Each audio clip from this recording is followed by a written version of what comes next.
Crypto market के अच्छे दिन नहीं चल रहे हैं। बिटकॉइन और एथेरियम जैसी क्रिप्टो करेंसी लगातार टूट रही है।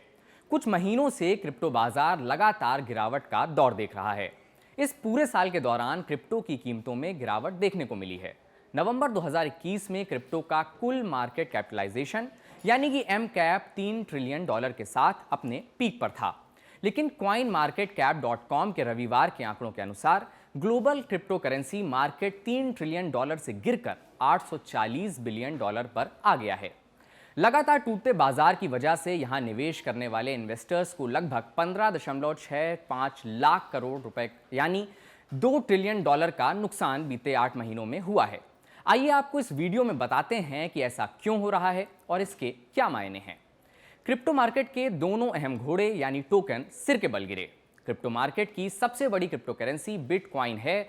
इसके बाद इथेरियम या ईथर का नंबर आता है। ये दोनों अहम क्रिप्टो टोकन हैं, लेकिन ये पिछले 18 महीने के सबसे निचले स्तर पर चल रहे हैं। इकोनॉमिक टाइम्स की खबर के अनुसार ये अपने पीक यानी सबसे उच्चतम स्तर से 70% टूटकर नीचे आ गए हैं। क्रिप्टो बाजार में न केवल बिटकॉइन और ईथर जैसी लंबी छलांगे मारने वाले घोड़े औंधे मुंह गिरे हैं, बल्कि लगभग सभी प्रमुख क्रिप्टो करेंसी का हाल भी कुछ ऐसा ही है। उनका लाल रंग यानी गिरावट में कारोबार हो रहा है। क्रिप्टो बाजार क्यों गिर रहा है? पिछले 2 साल में भारत सहित दुनिया भर में क्रिप्टो करेंसी की काफी अधिक चर्चा देखने को मिली है, लेकिन कुछ दिनों व महीनों से क्रिप्टो करेंसी का बाजार लगातार गिरावट का मुंह देख रहा है। स्टॉक मार्केट की तरह क्रिप्टो मार्केट में भी उथल पुथल देखने को मिल रही है। यह हर दिन एक नए स्तर पर जा रहा है। कुछ दिन पहले ही कॉइन मार्केट कैप के अनुसार वैश्विक क्रिप्टो बाजार $1.02 ट्रिलियन से घटकर $983.72 बिलियन के आंकड़े पर पहुंच गया था। लगातार गिरावट के दौर में ट्रेडिंग हो रही है। लॉन्ग टर्म इन्वेस्टर यानी लंबी अवधि के निवेशकों को भी गिरावट का दंश झेलना पड़ रहा है। यहाँ हम कुछ ऐसे प्रमुख कारणों के बारे में बात करेंगे जिसकी वजह से क्रिप्टो मार्केट गिर रहा है। लूना टेरा 7 दिन में 99% गिरावट हुई। बिटकॉइन की तरह ही लूना टेरा भी एक क्रिप्टो करेंसी है। अप्रैल 2022 में लूना अपने पीक पर थी, लेकिन मई 2022 में कुछ ऐसा हुआ जिससे यह 7 दिनों में 99.15% गिर गई।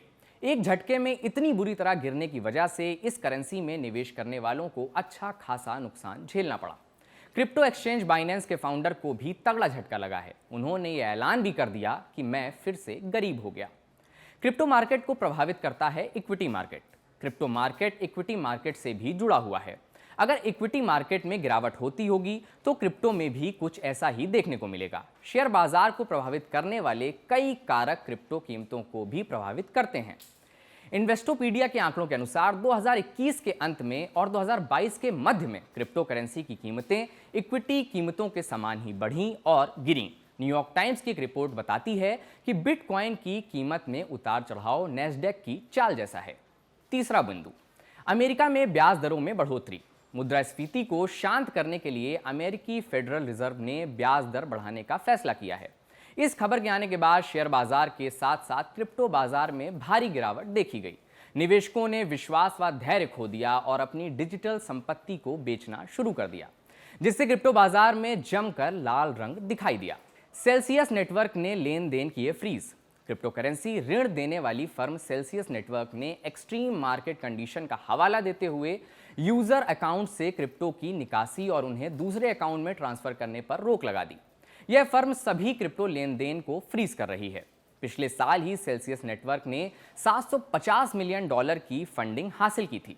यह क्रिप्टो लैंडिंग की एक प्रमुख फर्म है। सेल्सियस के इस फैसले के बाद क्रिप्टो करेंसी की कीमतों में गिरावट देखी गई। सरकारी जांच और रेगुलेटिंग की समस्या।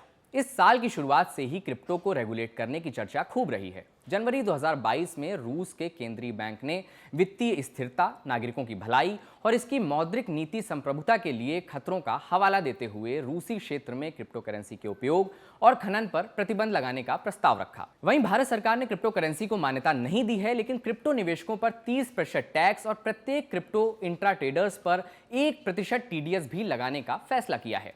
वैश्विक क्रिप्टो बाजार दुनिया भर की सरकारों की जांच के अधीन रहा है, क्योंकि वे क्रिप्टो को रेगुलेट करने का प्रयास करते हैं। कुछ देशों में क्रिप्टो सेगमेंट के लिए कानून बनाने पर भी काम किया जा रहा है। रेगुलेशन की चुनौतियों ने निवेशकों के लिए यह चुनना मुश्किल बना दिया है कि क्या क्रिप्टो में निवेश करना सही कदम है।